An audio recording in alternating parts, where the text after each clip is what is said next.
seriousness of this climate crisis, you begin to see how it's connected to the economic crisis and to the national security threat that we face that comes from the cutoff of foreign oil. 70% of all of the oil we burn comes from foreign countries. $2 billion a day being sent overseas just for oil. The largest amount of our trade deficit and our current account deficit and the buildup of our national debt is coming because of our overdependence on dirty carbon fuels and foreign oil and coal. And so the economy is being hurt by rising gasoline prices and rising electricity rates.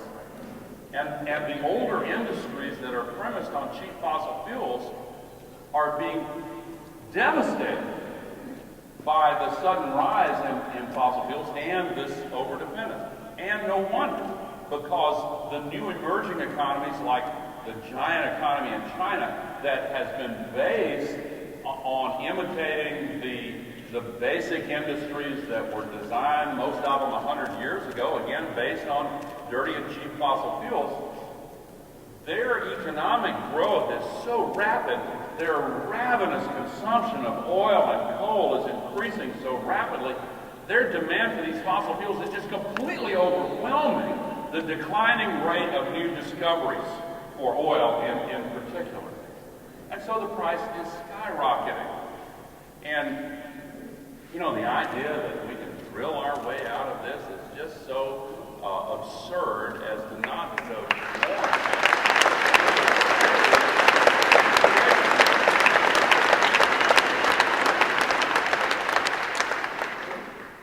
There used to be an old timey remedy for hangovers called the hair of the dog that bit you.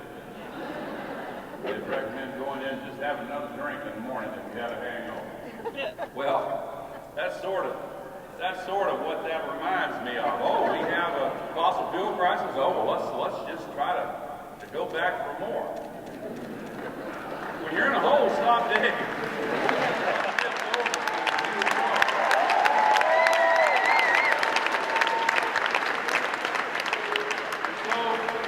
So I laid out this challenge to the nation and I'll repeat it here today. The easiest and cheapest and quickest way to shift over to renewable sources of energy is with the generation of electricity.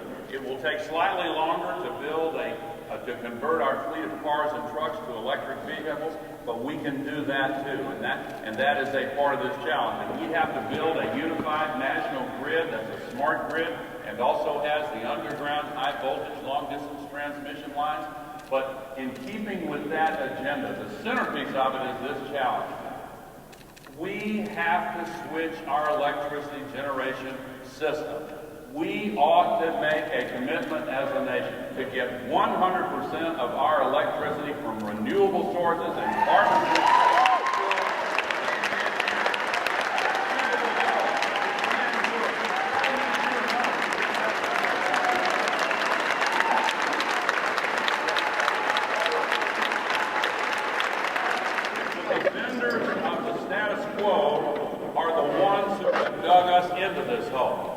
They're the ones who say, let's just keep on doing the same old things and expect that we'll get a different result.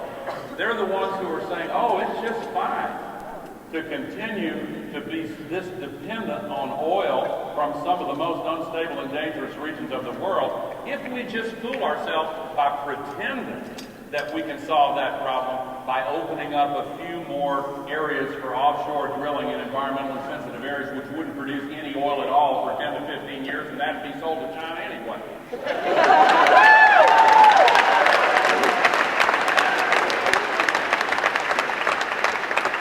Am I the only one that finds it strange that our country is so often fooled into picking a remedy for a problem that has absolutely nothing to do with the problem that is being talked about?